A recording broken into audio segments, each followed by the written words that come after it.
Assalomu alaykum Tash Fasad kanalining obunachilari, aziz yurtdoshlar. Tash Fasadda yangi stillar, xudo xolasa mana klientimiz talabiga binoan shunday stillarni tayyorlab berdik. Hozir biz G'arovut, ya'ni Ishbek Sottorda Mingchuqur degan qishloqda akamizga mana chiroyli stillar qilib berdik.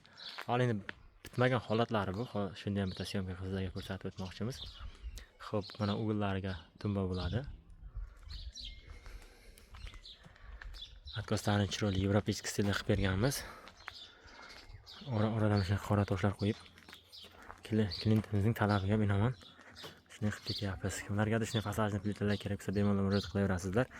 Bu uyning oldingi holati shkaturka urilgan edi, shkaturka tushib ketgan holatlarda. Xo'p, mana shu bizga murojaat qildi va mana shunday biz chiroyli fasad qilib beryapmiz, xudo xolasa. Shkaturkalarni olib tashlangan. Shkaturkalarni spesial qo'porib olib tashlab, joyga o'zimiz tartibdan chiroyli karkaslar to'qib,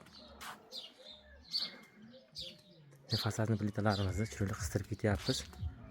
Bitmagan holatlari olib bitgandan keyin yana bir toshlar yuvilib, xudo xolasa chiroyli yana syomka qilamiz. O'zlaringiz ko'rib bitta baho berasizlar.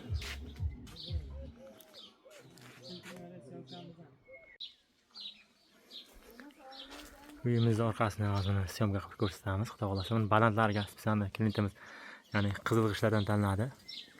Qizil bo'lsin degani uchun balandiga qizil, qo'ynjaga sarni shu qoraga chachtirgan holatni tanladi, ma'qul kelibdi. Mana shunday tayyorlab berdik, o'zlaringiz baho berasizlar.